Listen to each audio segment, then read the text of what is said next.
ಹೀಗೆ ರೋಡಲ್ಲಿ ಒಬ್ಬ ಕತ್ತೆನ ಕರ್ಕೊಂಡು ಹೋಗ್ತಾ ಇರ್ತಾನೆ. ಅದರಲ್ಲಿ ಒಂದು ಚಿಕ್ಕ ಮಗು ಇರುತ್ತೆ, ಆಮೇಲೆ ಇನ್ನೊಬ್ಬರು ಅವ್ರ ಹೆಂಡತಿ, ಆಮೇಲೆ ಆ ಕತ್ತೆ ಒಂದು ಏನು ಸವಾರ ಇರ್ತಾನೆ.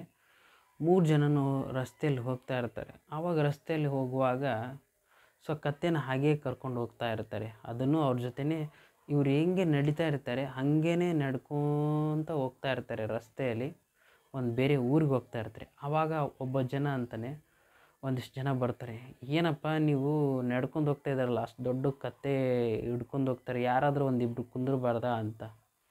ಅವಾಗ ಅವ್ನ ತಲೆಯಲ್ಲಿ ಏನು ಬಂತು, ತನ್ನ ಹೆಂಡ್ತಿನ ಕುಂದಿರಿಸ್ತಾನೆ, ಆಮೇಲೆ ತನ್ನ ಮಗುನೂ ಅದ್ರ ಜೊತೆನೇ ಕುಂದಿರಿಸ್ತಾನೆ.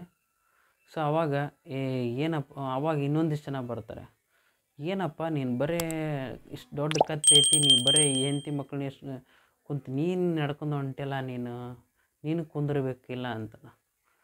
ಆವಾಗ ಮತ್ತು ಅವ್ರು ಹೇಳ್ತೀನಿ, ಮೂವರು ಅದ್ರ ಜೊತೆನೇ ಹಂಗೆ ಅದ್ರ ಮೇಲೆ ಕುಂತ್ಕೊಂಡು ಹೋಗ್ತಾನೆ. ಆವಾಗ ಇನ್ನೊಬ್ಬ ಅಂತಾನೆ, ಅಲ್ಲಪ್ಪ ಅದು ಮೂಕ ಪ್ರಾಣಿ ಅದನ್ನು ನೀವು ಮೂವರು ಅದ್ರ ಮೇಲೆ ಹೊಂಟ್ಬಿಟ್ರೆ ಅದು ಅಷ್ಟು ಭಾರ ಹೊರಕ್ಕಾಗುತ್ತಾನ ಅಂತಂದು ಮತ್ತು ಇನ್ನೊಬ್ರು ಅಂತಾರೆ.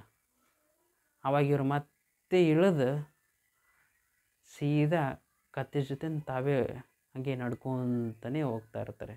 ಮತ್ತೊಬ್ಬ ಬರ್ತಾನೆ, ಹೀಗೆ ಇದೇ ರೀತಿ ಕ್ವಶನ್, ಒಬ್ಬರು ಈ ರೀತಿ ಹಿಂಗೆ ಹೋದರೆ ಹಿಂಗಾಗುತ್ತೆ, ಹಂಗೆ ಹೋದರೆ ಹಂಗಾಗುತ್ತೆ ಅಂತಂದು ಹಾಗೇ ರಸ್ತೆಗುಂತ ಎಲ್ಲರೂ ಹಾಗೆ ಒಂದೊಂದೊಂದು ಕಮೆಂಟ್ ಮಾಡ್ತಾ ಹೋಗ್ತಾರೆ.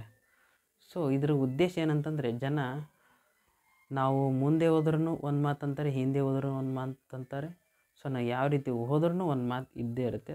ನೀವು ಅದಕ್ಕೋಸ್ಕರ ಯಾವುದೇ ರೀತಿ ನಿಮಗೆ ನಿಮ್ಮೊಂದು ಲೈಫಲ್ಲಿ ಏನು ನಡೀತಾ ಇರುತ್ತೆ ಅದನ್ನು ನೀವು ನಿಮ್ಮ ಒಂದು ಕಾರ್ಯ ಏನಿರುತ್ತೆ ನೀವು ನಿಮ್ಮ ಕರ್ತವ್ಯನ ಮಾಡ್ತಾಯಿರಿ. ನಿಮ್ಮ ಒಂದು ವರ್ಕಲ್ಲಿ ನೀವು ಎಷ್ಟು ಸಾಧ್ಯ ಆಗುತ್ತೋ ಅಷ್ಟು ಅದರಲ್ಲೇ ನೀವು ತೊಡಗಿರಿ. ಅಂದರೆ ಬೇರೆ ಒಂದು ವಿಷಯಕ್ಕೆ ನೀವು ಯಾವುದೇ ರೀತಿಯನ್ನು ತೊಡಗಿಸ್ಕೊಳ್ಬೇಡಿ. ನಿಮ್ಮ ಕೆಲಸ ನೀವು ಮಾಡಿ. ಜನ ನೀವು ಗೆದ್ರೂ ಅಂತಾರೆ, ಸೋತ್ರೂ ಅಂತಾರೆ. ಅದಕ್ಕೋಸ್ಕರ ಯಾರು ತಲೆ ಕೆಡಿಸ್ಕೊಬೇಡಿ. ನಿಮ್ಮ ಪಾಡಿಗೆ ನಿಮ್ಮ ಕೆಲಸನ ಮಾಡ್ತಾಯಿರಿ.